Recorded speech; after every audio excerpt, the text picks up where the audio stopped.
Welcome to Pontification Nation. I'm your host, Ricky Skittle, coming to you live, as always, from my mother's basement. And ladies and gentlemen, we have some things that we need to discuss. The other day, told you that I had some information that I wanted to look at. I thought it would be pretty big if it ended up being what I thought it was. And I know I didn't post anything yesterday because I've been kind of chasing this down and digging and digging. And every time I dig, some whole new thing comes up, and I've gotten to a place where the things that I'm about to discuss I don't even actually want to talk about, but I can't not. Have you ever had that, once you see something you can't unsee it? That's kind of what the last couple of years of my life has been like. And I have gone down on a rabbit hole for you all and myself because I yearn for the truth and factual information. And I never want to be one of these, jackwagons on YouTube that's just spouting conspiracy theories. Everything that I really want to do has always been based around fact and evidence, and then kind of speculate from the facts and the evidence about things that I believe are probably factually correct. Now, there are certain things that I believe that I can't say are factually correct. Therefore, I choose not to discuss them on this channel, which is, I think I said, 10 videos ago that I might start like a Ricky's Ranch channel where I can be a little bit more off the cuff and out there with my speculation, because this I want to be serious, and I just want that. I want this to be serious. I want you guys to know that. I understand I try to use humor, but I want this to be a serious endeavor. So let's just start with this. As we discuss everything that we're about to discuss, it is important that we talk about this first. This right here is a page. It's page 323 out of 568, directly from the OIG mid-year exam report that was released last year. On this page, they're discussing the Anthony Weiner laptop and the things around that laptop. So Coleman told us, Coleman is the supervisory special agent in the New York field office. Coleman told us that he regularly took notes in a journal. Coleman's notes from October 4th contain the following entry. Number 1, Anthony Weiner. Number 2, unrelated. Number 3, this is all, look, all of these are numbered, right? So this is all number 3. Weiner texting 15-year-old sexually explicit. 9/26 federal search warrant, iPhone, iPad, laptop. Initial analysis of laptop, thousands emails, Hillary Clinton and Foundation, crime against children. Now, crime against children is the FBI's legal speak for awful things that we know to happen to children in this world. The technical term of it would be pedophilia, or ILIA, but I can't say that word because I probably will never be allowed to post to YouTube ever again. So hopefully we can bypass as many censors as possible. So moving forward, we asked Coleman about these notes, and he told us that given their placement in his notebook, the notes would most likely represent information he was briefed on first thing in the morning by his subordinates in the Criminal Investigative Division. Coleman stated that he may have passed this information to other FBI executives after the morning briefing with the director, but he could not remember if that occurred here. Comey told us that he did not recall the briefing by Coleman reflected in his calendar. So this was in Comey's calendar that he had a briefing with Coleman. So Coleman clearly reached out to Comey, and Comey put it in his calendar to have this briefing. We asked Comey if this briefing could have been the time in early October that he recalled being told about the connection between MYE and the Weiner investigation. Comey stated the following. It's possible this is what is knocking around in the back of my head, but I know the frailty of memory from having done a lot of this work. at least in my memory, it's much more of an informal than a meeting about it. But it's possible. We showed Coleman's notes from October 4 to Comey. Comey did not recall being briefed on the information contained in the notes. When asked about Coleman, Comey said he thought very highly of him and described him as a straight shooter. We asked Comey if this information was something like that he likely would have put out of his mind after being informed of it in early October. Comey responded, "I don't think so, unless the way it was passed to me was with some, you don't need to do anything. We're running it down or something. Something that pushed it down on my priority list." When asked if he recalled the meeting between Coleman and Comey, Rybicki said he did not. Bodwich told us that it is possible he would have been at this meeting between Comey and Coleman, but he had no recollection of it. McCabe continued to be on travel and was not in D.C. on October 4. Now ask yourself this question. If you're Jim Comey or this guy Coleman, and you saw something that made you take these notes down, that said Wiener texting with a 15-year-old, sexually explicit. We have a search warrant on all the laptop. Initial laptop, thousands of emails. Hillary Clinton and Foundation, crime against children. If that was in your notebook, do you think you'd remember that? If somebody told you about something like that, if you were Comey, you think you'd remember? It's just so freaking frustrating that these people just understand how the court system works. And if they can't remember, they know that there has to be documentary evidence or proof to prove the allegation. And they most likely will not be taken up on the allegation if they just say, "I don't remember." Now, no one truly believes that they don't remember having this conversation. And if you do, I've got an island off the coast of New York City. I'll sell you for 25 grand. And I feel bad for you if you believe that somebody could forget something like this, because it's disgusting and abhorrent. But in any case, I digress, because we're here to talk about something different. But I want you to keep that information in the back of your mind. That is coming from the Office of the Inspector General for the United States Department of Justice. So, what I was initially thinking, and which led me down this huge rabbit hole that I ended up on, was that the secret Mueller grand jury case that was, blowing up and being reported on rampantly during, the fourth quarter of last year had possibly had something to do with this CEFC and didn't actually have to do with Mueller and maybe had to do with this case. So what I found was that none of that was actually true. We still don't know what the grand jury subpoena issue is. We know several things. One, we know that it is related to Mueller's investigation.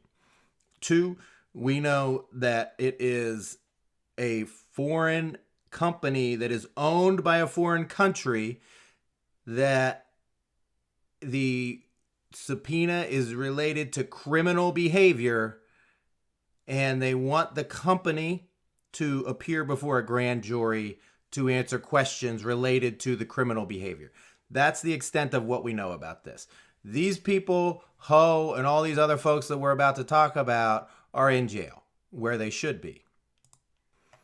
So the basic gist of this case with Ho and Benji, who we're going to talk about in a minute, and John Ash, is that Ho and Benji and probably others, there's several other co-conspirators that are indicted. There's also several other co-conspirators that remain unindicted, or either cooperating witnesses or just are unindicted completely. I would expect that maybe there's other cases that will be coming soon. This case just got adjudicated in December. But in any case, this guy's dead, and these guys were bribing him. So the thing that's just interesting to me is, so the Chinese guys are bribing the UN Secretary General, John Ash. And they're bribing him so that they can build a UN UN facility in China somewhere that will benefit this guy because he owns a bunch of casinos. That's Benji. He owns casinos. And folks, try to stick with me on this because it's so crazy and so deep and so dark that I don't even know if I can really explain it the way that I understand it, because there's so many players. In order to really combine all of this into a digestible format, I would have to have more people who have better expertise than me. So bear with me, follow, and if you have to listen to this video twice or 3 times, please do. It's tough. Trust me, I've been doing this for about 30 hours on this one video I've got invested, and it is difficult to figure all of it out and make it understandable. So in any case, so John Ash is the UN president, and he's being bribed by Chinese men. Now, John Ash is scheduled to do some pretrial hearings in June of 2016, and he ended up dying while lifting weights at home. So the things that I have issue with are that initially this was reported that he died of a heart attack. And then it was reported that he died of this traumatic asphyxia after he'd been bench lifting the barbell. And so that's what an official in the Westchester County Office of the Medical Examiner had said. So that's all well and good. My issue comes with the circumstances of the whole thing. So the official story is that he died of a weightlifting accident because a barbell fell on his neck and crushed his larynx and throat and air pipe, and he couldn't breathe and he suffocated. So this is the statement from his family. Statement from the family, and this is coming from the Antigua Observer, so the newspaper of his home country. So let's talk about this. Ambassador Ash and his family have been dealing with an inordinate level of stress over the past 8 months relating to the unproven allegations leveled against him and the home detention imposed on him by court proceedings. Sadly, now his legal efforts to clear his name have been tragically cut short. Ambassador Ash's wife was devastated to find him collapsed at home on June 22, 2016. His wife and younger son had previously found him collapsed and unresponsive first on April 25th and again on April 28th. Both times he was taken by ambulance to the hospital and received emergency medical treatment. On June 22nd appears that a third episode of collapse tragically led to his untimely death. At the time of his passing, he was under the care of a neurologist who was evaluating the cause of the earlier episodes. He was awaiting the results of an MRI and was scheduled for an EEG for sleep deprivation on the 25th. So, let me ask you this, and I'm no neurologist. I don't even play one on YouTube. But if you were under the care of a neurologist, you had just had an MRI and you had to have an EEG, and you had already collapsed twice, resulting in you being sent to the hospital, would you bench press free weights at 61 years old? Would your doctor tell you not to do things like that? And would you do it if you were to do it by yourself, knowing that you've already collapsed twice and been sent to the hospital via ambulance? Me personally, I wouldn't do those things. I would assume that a neurologist would also tell their patient not to do things like that while this is going on. So because there was a different report initially about how he died, and then because they tell you that he died of asphyxiation, and here they don't say anything. The family who is giving this press release to their home country about someone who has been their ambassador to the United Nations for like 20 years and was the president of the UN. Never mention weightlifting. Never mention any of it. All they say is they found him collapsed and unresponsive.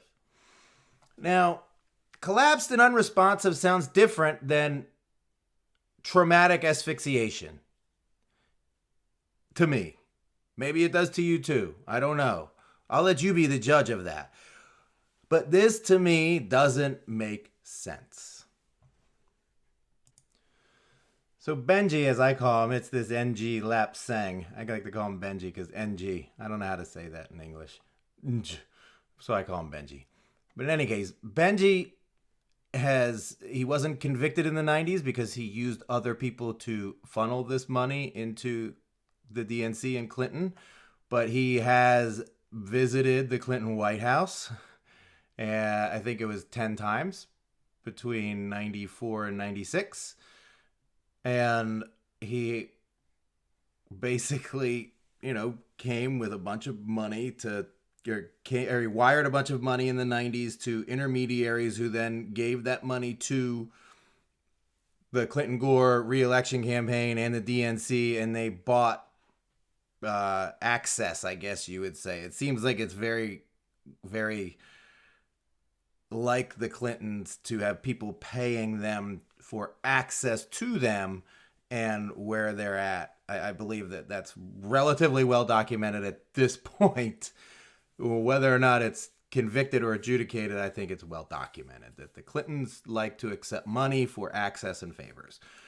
I don't think anyone would really disagree with that. Maybe we have some of our hardcore liberal friends and Clinton supporters that might argue that that's not true, but I don't think that they can do that on a factual basis. They just do it on a name-calling basis and tell you you're a conspiracy theorist. So I've read all the indictments and complaints about this, and essentially Benji brought $4.5 million in cash over a period of 3 to 5 years while Hillary Clinton was Secretary of State. He gave a bunch of it to this John Ash guy who mysteriously dies right before he is ready to be in front of a court where he can tell his stories of how he got associated with this person, how he met this person, and potentially, I mean, I don't know, there are some people out there who say he could have potentially implicated the Clintons or not. I can't say that or not for a fact. I don't know the answer to that. But based on what we know about these people, you could argue that it's possible that something like that happened. But in any case, so this guy, Benji Ho, all of them, they're all in jail now. They're doing time. They're doing 3 to 5 years. There's also a bunch of other unindicted co-conspirators out there that may have other indictments on them at this point in time. Continuing on, this Charlie Tree guy, who is a Little Rock, Arkansas person, who, knows the Clintons and was friends with them for a long time prior to them getting into the Oval Office. So basically, this article from the year 2000 is talking about Clinton fundraiser Charlie Tree's deadly bio deals with China.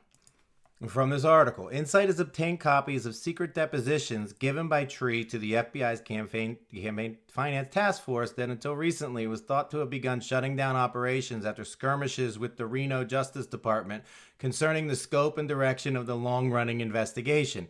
So again, Janet Reno is trying to shut this task force down before they leave office so that they can't continue investigating the situation. Further down in the piece, Tree, who pleaded guilty to making illegal campaign operations, this was the front man for Benji's operation in the mid-90s, and is cooperating with federal authorities, has revealed extensive details about the machinery of campaign finance irregularities involving the Democratic National Committee, or DNC, and Clinton's political operation. He lays bare the elaborate methods he and others used to collect and channel illegal contribution from Asian Americans and overseas nationals. It is the revelation about the estimated $1 million sale of dual-use medical technology to China, however, and the involvement of a respected U.S. government scientist in a company Tree used to facilitate the sale that most deeply has shocked federal investigators and national security officials contacted by Insight. Peter Leitner, a senior Defense Department licensing analyst who specializes in the export controls of dual-use technology, has reviewed Insight's copies of the 302s. Leitner says the transfer of the highly sophisticated pharmaceutical-grade fermenting machine poses significant risk to U.S. security at home and abroad if used to make advanced germ warfare products such as anthrax and botulism. The evidence of the fermenting machine's sale and transfer sometime in 1993 to the Changshu Biological Products Institute is alarming, according to Leitner, given the Chinese facility has been flagged by some experts as a biological weapons laboratory run by the People's Liberation Army. Leitner tells Insight, this whole affair has the classic earmarks of a Chinese military intelligence operation. Now, anthrax. What happened with anthrax just a couple years after this? And who was involved with that? Bob Mueller. That whole anthrax investigation was almost bungled, probably because they were trying to cover up where it came from because it was involving the Clintons. Now that's speculation. But I mean, come on. History is just damning. Now, moving on to history. This is from Judicial Watch's website. This is from 2001. I believe this is a listing of their 2000 accomplishments and what their goals for 2002 are. Or maybe it's 2000, 2001. But in any case, let's talk a little bit about what this is saying. Now, I was young at this point in time. I mean, not young, but certainly not paying attention to anything that went on around me in the world. I was probably just trying to, hold myself together while trying to finish school. So, Judicial Watch obtained the only court ruling against that President Bill Clinton committed a crime when he violated the privacy rights of Miss Kathleen Willey. Since others assisted Mr. Clinton in this case, and because Hillary Clinton, Sidney Blumenthal, Bruce Lindsay, David Kendall, Cheryl Mills, and Charles Ruff were involved, based upon sworn White House interrogatories, they are effectively included in the court's findings as well. Now look at those names. Hillary Clinton, Sidney Blumenthal, Bruce Lindsay, David Kendall, Cheryl Mills, Charles Ruff. These are all the same people that we're still dealing with today in the Russiagate. Now, Judicial Watch and Judicial Watch alone uncovered the entire Chinagate scandal starting in 1995, starting with a Freedom of Information Act request to the Commerce Department. Chinagate is the most serious scandal in U.S. history. Not anymore. It involves the transfer of America's most sensitive technology, including but not limited to nuclear missile and satellite technology, apparently in exchange for millions of dollars in contributions to the 1996 Clinton-Gore re-election effort and the DNC. Now, when I look at this, there's something that I've been looking at. I don't have it up right now. It's just coming into my mind as I'm talking. I've been looking at this thing, trying to figure out where China really started to become the China that we know today. And it is in the year 2000, right after Clinton left office. If you watch their GDP, I mean, their GDP was, maybe at 800 billion or a trillion, maybe in 2000. And then it went up to like 6 trillion in like 3 years. And, in my opinion, all of that is centered around NAFTA and other things like that, where it's basically an exfiltration of U.S. GDP and an infiltration to China's GDP. So they're extracting what would have been our GDP and putting it into their GDP. And that's why the trade deficits with China are concerning, because they do, eventually add up to trillions and trillions of dollars. And if that economic productivity was still in this country, A, it would be put to better use. B, people wouldn't be suffering in this country as much as they are. And C, China does not put the money to good use that they generate from that economic productivity. Now, as we go through these bullet points, think about what we're saying here and then kind of what is going on today and the similarities. Judicial Watch obtained a court judgment against the corrupt Clinton-Gore Commerce Department in the Chinagate scandal, which found that evidence had been destroyed and testimony falsified. Have we destroyed any evidence or had any false testimony in the Russiagate situation?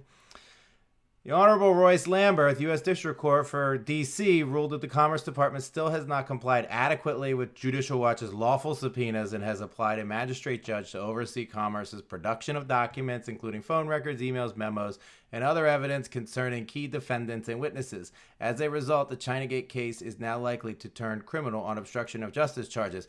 Do you wonder why Hillary was using a private server? All this stuff has already happened to them. You know why she was using a private server? Because she knew that everything would be subject to FOIA if she didn't have a private server. Because she's already been through all of this stuff. Chinagate lawsuits stop further sale of trade mission seats to Democrat Fat Cat contributors. So basically the Clintons selling seats on this trade mission, which is exfiltrating the wealth from the United States. I mean, who knows? If none of this stuff ever happened, maybe our GDP would be like 30 trillion and China's would be 2 instead of 22 and 7. To date, Judicial Watch has conducted 5 depositions of John Huang. Judicial Watch and Judicial Watch alone discovered John Huang working at the Commerce Department. Huang was Communist China's link to the Clinton-Gore White House. He has been held in contempt over 140 times for refusing to answer questions, and he will likely face jail time for this. In court testimony secured by Judicial Watch, Nolanda Hill, the business partner and confidant of the late Commerce Secretary Ron Brown, swore that Hillary Clinton conceived of the fundraising scheme involving the sale of seats on official trade missions with the knowledge and participation of Bill Clinton and former Vice President Al Gore. Now, this is important just to remember the timing of this stuff, and that's why I said at the kind of beginning of this that history is just beautiful, because none of this is being written when Hillary Clinton is running for president. So this is not some vast right-wing conspiracy trying to keep her out of some office, right? I mean, I think that the New York senator seat was pretty much given to her. So I don't think that there was much going on as far as damaging Hillary at this point. They were probably actually trying to damage Bill and Gore as the run-up to the Gore election. Judge Royce Lamberth, in 3 separate court orders, ruled that Judicial Watch can undertake significant new discovery in the withholding of documents concerning Clinton-Gore Commerce Department trade missions. Judicial Watch recently secured sworn testimony pointing to White House Deputy Counsel Cheryl Mills withholding documents from Judicial Watch. Clinton-Gore administration offered to pay for all Judicial Watch's legal costs, totaling about $2 million, if Judicial Watch agreed to drop its first Chinagate investigation and lawsuit. Judicial Watch refused the bribery attempt and instead dramatically ramped up its Chinagate investigations and lawsuits. So here they are again, trying to buy people's silence, and if they didn't buy their silence, you know what happens.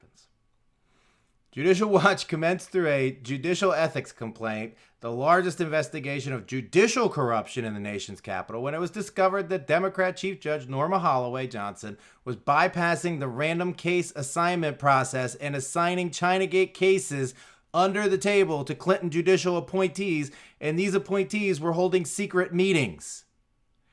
You want to talk about collusion? As a result of Judicial Watch's complaint, the chief judge must randomly assign all cases. Also, in the wake of the scandal, many believe Judge Johnson was forced into early retirement as chief judge. Judicial Watch continues to pressure judicial proceedings into this scandal. Judicial Watch has thus far successfully prevented the FBI from silencing Notre Trulock, its client, from revealing the breach of national security at the Los Alamos nuclear laboratories. Were it not for Trulock, the massive breach of national security by suspected Chinese agent Wen Ho Lee and others would never have been known and acted upon. Trulock, through Judicial Watch, has sued Warren Ho Lee and his accomplices, as well as FBI Director Louis Freeh. Again, another name that just rings bells. When the Wen Ho Lee trial is scheduled for the fall. Through FOIA, Judicial Watch exposed the Clinton-Gore administration cover-up of the dangers of communist Chinese control of the 2 major ports of the Panama Canal. Specifically, Judicial Watch uncovered the NSA and CIA documents assessing and admitting this risk, while the Clinton, Gore, and Bush Cheney administrations continue to deny this. Judicial Watch was deposed and represents Johnny Chung, the only Chinagate figure who has testified truthfully. He implicated Bill and Hillary Clinton and Al Gore in Chinagate crimes. Mr. Chung, through Judicial Watch, has sued the Justice Department for its complicity. And this goes on and on and on. I'm going to link it in the description. Y'all should read it. It's in my mind, very important. Judicial Watch is conducting ongoing investigation and class action lawsuit of the FBI Filegate scandal. Judicial Watch's suits have proven that Hillary Rodham Clinton was a mastermind of the Filegate scheme to use confidential FBI background files to dig up and misuse dirt on Republicans and opponents of the Clintons. Does this sound familiar? Did the Obama Justice Department do the exact same thing 2 years ago? And you're trying to tell me that Hillary Clinton and Bill Clinton had nothing to do with it? Nothing. It's the same exact stuff they were doing 15 to 20 years ago. And it's documented they were doing it. Disgrace. As a direct result of Judicial Watch's lawsuit, for the first time in U.S. history, a president of the United States has been found by a judge to have committed a crime. The court held that Bill Clinton criminally violated Kathleen Willey's privacy rights by releasing her confidential government files to the media in order to smear her reputation when she was making sexual harassment allegations against him. Hillary Clinton is an accomplice to the crimes. It goes on and on and on. Now, tell me if this rings a bell. Key Emailgate victories so far. Judicial Watch and Judicial Watch alone uncovered the Emailgate obstruction of justice scandal when in the course of our investigations, we discovered that the White House illegally concealed emails from Congress, the Independent Counsel, and Judicial Watch. These emails had been under subpoena for years and were required to be turned over pursuant to law. The court has given Judicial Watch the authority to examine relevant emails, which should yield a treasure trove of evidence for Chinagate and Filegate. Now, again, here, Judicial Watch obtained testimony under oath from Betty Lambuth that senior Clinton-Gore White House officials threatened her with prison if she or her staff mentioned the estimated 1 million emails the White House was hiding. The court has ordered lawyers for Northrop Grumman Corporation to detail any records they kept about Clinton-Gore White House threats against Betty Lambuth and the Clinton-Gore White House employees and contractors. Again, using the full might and power of the American government against its citizens for your own personal benefit. That, my friends, is not what this country is founded on. It's not. It's simply not. And it never will be. This last part is about voter fraud, and it's about voter fraud that occurs in Florida, and specifically Broward and Palm Beach counties, the most terrible voter fraud places in the history of this country that continue to have voter fraud in every single election, every single year, 15 years later. You should read it. It's stuff that we know. Essentially, they cheated, and that's why this whole thing had to go to the Supreme Court. The Bush-Gore thing. Continuing on, key IRS gate victories so far. Judicial Watch is conducting the only court-authorized investigation of how the Clinton-Gore White House used the IRS and other government agencies to harass and destroy its political adversaries. Does that ring a bell? Lois Lerner, Tea Party, using the IRS to target your political enemies. Is it a coincidence that Hillary Clinton is standing right next to President Obama when all of this is happening? It is not. It is not a coincidence. Now, as I say some of these names, think to yourself, boy, I remember these names. Judicial Watch has filed lawsuits for Juanita Broderick, Jennifer Flowers, Johnny Chung, Joseph Farah, and Western Journalism Center Russ Verney and United We Stand for America, and others against the IRS for political audits and other adverse actions. Judicial Watch is defending the women the Clinton political apparatus tried to destroy with IRS audits and smears. Without Judicial Watch, these women, including Juanita Broderick, Kathleen Willey, Catherine Prudhomme, Dolly Kyle Browning, Linda Tripp, and others who had accused Bill Clinton of various sex crimes and assaults would have been unable to defend themselves. The best-known feminist organization joined the Clintons' campaign to destroy these women. But Judicial Watch proved that it is the conservatives, not the hypocritical left-wing feminists, who genuinely care about the rights of women. Judicial Watch's investigations of IRS have uncovered the fact that virtually every major conservative organization and publication have been the target of multi-year IRS audits under Clinton's watch. Billy Dale, who was fired by Hillary Clinton as White House Travel Office Director in order to replace him with her political cronies, was also the subject of an IRS audit and politically motivated prosecution on trumped-up charges. Now, moving forward, if you remember when I said I started this just to figure out if Mueller was involved in the grand jury subpoena, if it was that Chinese company that was involved. And that's where this started.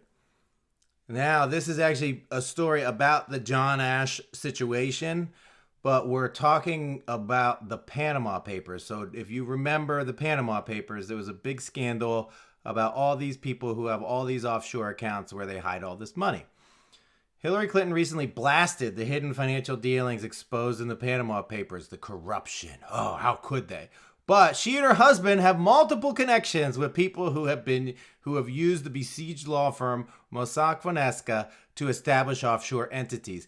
Now, this is from McClatchy, not a conservative news site. It is a liberal news site. Among them, Gabrielle Fialkoff, finance director for Hillary Clinton's first campaign for U.S. Senate. I wonder what she did with all that money that she got when she ran for the U.S. Senate. Maybe Gabrielle opened up an offshore account for her where she could accept bribes from other countries as a U.S. senator. Maybe. I don't know.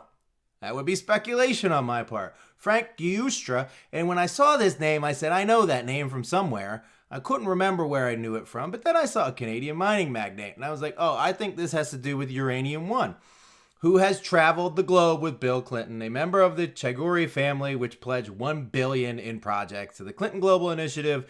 Now, that's the Clinton Global Initiative. That's the really corrupt part of the foundation. That is the part where all of the dirty stuff happens. CGI is very bad. Clinton Foundation is bad. CGI is very bad. And Chinese billionaire Benji Lapsang, who was at the center of a Democratic fundraising scandal, we know that. Also using Panamanian law firm was the company founded by the late billionaire investor Mark Rich, an international fugitive when Bill Clinton pardoned him in the final hours, probably final minutes of his presidency. So for a natural thing, I start going with the names that I recognize, because that's the first thing I always look at. If I recognize a name and I can't quite place it, that's where I go. So here we find that Frank Giustra is putting out statements on May 4th of 2015, right before Hillary's about to announce, or maybe after she had already announced that she's running, talking about how the charity he founded, the Clinton Giustra Enterprise Partnership Canada, has come under heightened scrutiny. So basically what he's saying here is there's all these people who are attacking me because I'm associated with the Clintons, but really what we do is good. We bring goodness to the world. That's what we do. So now here's a statement from Frank Giustra on August 25th, 2016, and he's basically saying that if Hillary wins the election, we're going to transition the whole situation here so that you guys won't think that I am bribing her to get what I need from the U.S. government while she's president. Essentially, when you need 10 million words to explain that you're not a fraud and a huckster and a criminal, you're a fraud, a huckster, and a criminal. And that's just my opinion, man. Now, he goes on to disclose people who donated over $100,000 to this fake charity that he's running as a scam to buy favors from the Clintons. So it goes and shows all these people, lots of mining companies, and he's in the mining business. So that wouldn't be, totally out of the ordinary. And there are people in here like Ian Telfer, who I haven't looked up yet because of where I got when I went to where I went. But I haven't looked up Ian Telfer. The Dragon Group, those two names in my mind mean something, and I'm going to look them up. But for now, the one name that I saw was Allison Lawton. Now, I think that maybe I was confusing this name with another name, but let's see where it took us. Allison Lawton is a businesswoman, and for everything that I could find, very clean. Clean as a whistle. So this is not about her or disparaging her. But one of the groups that she is heavily involved in is UNICEF. And UNICEF to me, is this group that supposedly does good. I think it's associated with the United Nations. I don't really remember. So I go to Google, but not Google. I use DuckDuckGo because they don't spy on you. At least I don't think they do. They say they don't, like Google does. So I go to DuckDuckGo and I type in UNICEF scandal from 1987. Child sex scandal roils UNICEF unit. And this talks about how there's pedophiles doing terrible things to children in African countries. Here, UNICEF admits failings with child victims of alleged abuse by peacekeepers. And this is from 2018. This is from 2017 and is a list of a bunch of bad things that have happened. And, anyone will tell you, ask anyone in Haiti how they feel about these people that we're discussing, and they will tell you how they feel about them. And it's not good. So this stuff all comes up when you're looking at UNICEF, which is affiliated with this girl who's donating to this fund that's donating to the Clintons, and UNICEF and the Clintons are very involved together through the Clinton Foundation, the Global Initiative. And it just appears to me that UNICEF, at the very least, has some serious issues with who it's recruiting to do this, or it's actually just a child sex trafficking ring that preys on people of color in poor countries. I mean, when you really look at it and think about it, one can only come to that conclusion because of the overwhelming evidence over decades. This is not something that happened one time. This is happening in many countries all over the world for decades. The United Nations is kidnapping children and doing terrible things to them. And here again, I'll let you read this headline. We're not going to go into this in detail because we're just really trying to string together some factual facts that we can speculate on. I'll let you read this while we sit here and talk about this for a second, which I think is interesting because it's someone who led the anti-snacking campaign. Is there somebody that you can think of in recent history who was leading an anti-snacking campaign in the United States in our schools? I'll let you think about it. I'm not going to mention any names, but there are people who have done that in our schools in this country. I'm not saying that leading an anti-snacking campaign makes you this. All I'm saying is it just is odd how many similarities there are going on for decades between all of these people who would otherwise seemingly be unrelated. And here, I'll let you read this one too. I'm not going to read it out loud. I'm actually praying that I'm actually allowed back on YouTube after I do this episode because it's not something that YouTube likes people to know about. They don't want you to know that this is a rampant, serious problem that goes on all over the world that these agencies that are supposed to be good are perpetrating. Why is it that the agencies that are supposed to be good are perpetrating this type of stuff? I don't know. We'll have to think about that. So, at this point, I'm just utterly disgusted. I mean, I've read all of this stuff. I read for this one video. I think I've read over 1,200 pages of documents, and so at this point, I'm pretty much tired and disgusted, right? Because I'm reading all of this stuff, and if you want to read it, I'll link the stuff in the description. You're more than welcome to. So I say I'm gonna Google this one more name, and I'm gonna be done, and I'm gonna get this video done because I've been working on it now for about 3 days, and I need to get it done before I start having way too many tabs that I can't keep track of open and then really make it harder to follow along. So I Google the one last name. So I Google his name, and there's things that I'm about to talk about that I'm not really gonna talk about. That if you want to look into, you're more than welcome to. But I really probably would be banned from YouTube if I discuss this stuff out loud. So read between the lines as we talk. So essentially, this news is saying this. A lot of this stuff. Now, to be fair, a lot of this stuff comes from the SVR, which is the, Russian military intelligence. So who knows if it's propaganda or not. I don't believe that Kansas was overseeing this. I mean, none of that has been reported anywhere in the U.S. and everything that says this happened is coming out of Russia. So I don't know if I can believe that or not. But as you see here's YouTube videos that were made before that have been taken down talking about this subject. So they really don't want you to know. It's a foreign intelligence service, so it's SVR. So this is actually their CIA. It's their CIA. So this was saying, as CIA director, Pompeo went and took care of this guy who is, affiliated with UNICEF, knows Justin from Canada, knows, Billary, all those kind of things. And, when you look into where they are, where it goes. Now, here's the thing about this guy.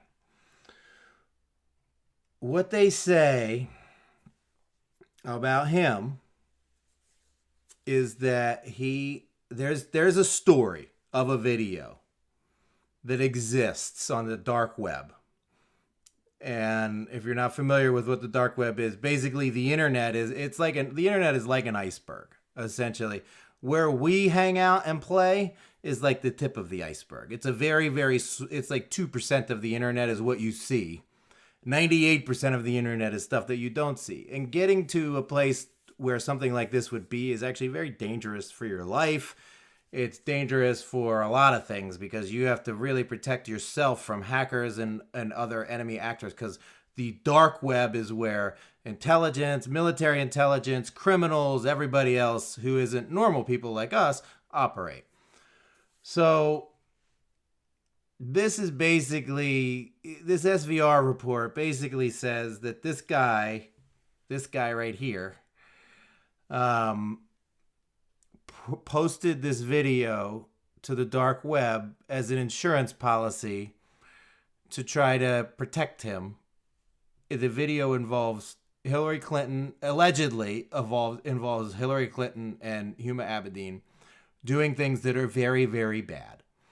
I'm not going to discuss what the video alleges they do, but if you want to go look it up for yourself, you can. I would not go anywhere that says they have the video if I were you. But there are a bunch of pages about, this kind of stuff right here, if you could see that talk about, this is FBI stuff, that talk about, how these people communicate with their symbology.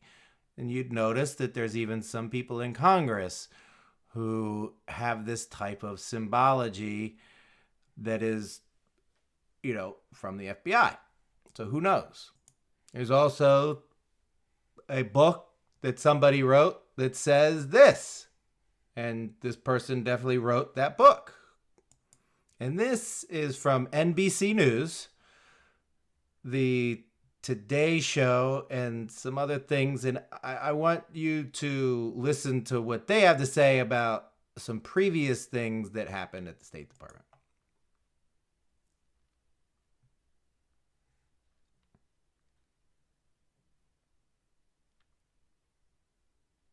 if October it'll here, and we start are playing. following this breaking news out of Washington. Some serious allegations this morning facing the state.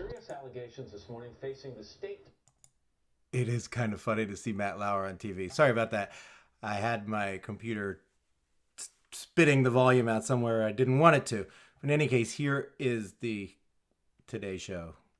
Breaking news out of Washington. Some serious allegations this morning facing the State Department. That's right. According to internal State Department memos, the agency might have called off or intervened in investigation into possibly illegal and inappropriate behavior within its ranks, allegedly to protect jobs and avoid scandals. This concerns the time that Hillary Clinton was Secretary of State. We want to get right to NBC's chief White House correspondent, Chuck Todd, with the latest. Chuck, good morning to you.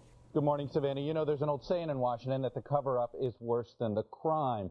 But in this case, both parts of it are disturbing. Allegations of prostitution and pedophilia, and allegations that those crimes were somehow covered up or not looked into. So the State Department this morning is having to respond to those claims and those investigations of misconduct by State Department officials, including by an ambassador and security agents attached to then Secretary of State Hillary Clinton.